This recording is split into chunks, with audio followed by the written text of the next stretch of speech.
삼성전자가 일본의 반도체 개발 거점을 구축할 계획으로 전해졌습니다. 이는 최근 서울에서 열린 한일 정상회담의 결과로 반도체 제조 강국인 한국과 소재 부품 장비 강자인 일본의 시너지를 노린 것으로 보이는데요. 특히 일본은 최근 미국 주도 반중국 반도체 동맹을 이용해 반도체 산업 부활을 기치로 내걸고 있습니다. 일본 니혼게이자이 신문은 14일 삼성전자가 300억 엔 이상을 투자해 일본 요코하마의 첨단 반도체 디바이스 시제품 라인을 만든다고 보도했는데요. 이 시설은 삼성전자의 기존 연구개발 연구소가 있는 요코하마에 건설될 것으로 알려졌습니다. 삼성전자는 지난 3월 일본의 산재한 R&D 조직을 묶어 디바이스 솔루션 리서치 재팬을 출범했습니다. 이 시설은 연말에 정비를 시작해 2025년 가동을 목표로 하며 수백 명 규모의 일자리가 생길 것이라고 니케이는 전했는데요. 이에 삼성전자는 아직 결정된 바 없다는 입장을 냈습니다. 다만 니케이는 삼성전자의 거점 진출로 한일 반도체 산업 간 협력 강화에 한층 더 탄력이 붙을 것이라고 해석했습니다.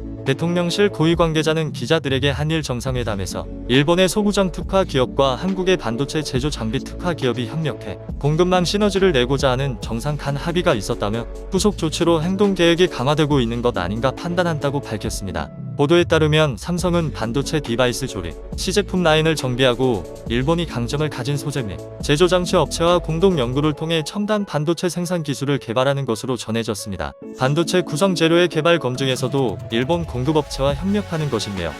일본의 반도체 생산 시설과 공정 기술은 한국보다 떨어지지만 소재 및 제조 장비 분야 경쟁력은 세계적이기 때문입니다. 앞서 윤석열 대통령과 기시다 후미오 일본 총리는 서울에서 가진 한일 정상회담에서 한국 반도체 제조업체와 일본 소부장 기업 간 공조를 강화해 반도체 공급망을 구축키로 했습니다. 삼성전자가 반도체 라인 건설을 일본 정부에게 허가받으면 100억 엔 이상 보조금을 받을 전망인데요. 이 계획이 현실화되면 일본은 세계 1, 2위 반도체 기업의 생산시설을 모두 확보하게 됩니다. 최대 반도체 파운드리 기업 대만의 TSMC 또한 일본의 두 번째 생산 공장 건설을 검토하고 있기 때문인데요. 일본 정부는 TSMC가 지난해 4월 착공한 첫 공장 건설 비용의 절반인 4,760억 엔 보조금을 지원했습니다. 글로벌 시장 조사회사 가트너에 따르면 지난해 대만 TSMC와 삼성전자의 반도체 매출은 각각 758억 달러와 655억 달러로 1, 2위로 밝혀졌습니다. 김양팽 산업연구원 전문연구원은 양국의 공동 연구를 통해 반도체 생산 기술 개발과 재료 개발,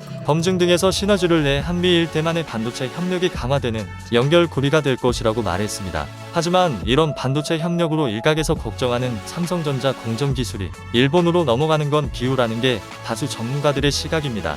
다만 사실상 치포 동맹을 통해 일본이 과거처럼 반도체 강국으로 부상할 가능성을 경계해야 한다는 지적은 적지 않습니다. 특히 미중 갈등 속의 반도체는 전략산업으로 주목받자 일본은 막대한 보조금을 지원하는 등 반도체 산업 부활에 힘을 쏟고 있는데요. 이를 위해 한때 반도체 산업을 놓고 통상 갈등을 빚었던 미국과도 손을 잡았습니다. 1988년 세계 시장의 50%를 웃돌던 일본의 반도체 시장 점유율은 최근 10% 아래로 주저앉았습니다. 일본 주요 대기업들이 지난해 공동 설립한 기업인 라피더스는 홋카이도의 공장 건설을 추진하고 있습니다. 라피더스는 세계에서 아직 생산 기술이 확립되지 않은 2나노미터 공정의 최첨단 반도체를 2025년에 시험 생산하고 2027년부터 양산하는 게 목표인데요. 빅테크 기업인 미국 IBM도 라피더스와 함께 2나노로 상징되는 최첨단 반도체 공동 연구와 기술자 육성, 판매처 개척 등에 협조하고 있습니다. 전문가들도 이번 반도체 협력으로 삼성전자 공정 기술이 일본에 넘어갈 일은 기우라고 하니 정말 그렇게 될 수 있을지 귀추가 주목되는 것 같습니다.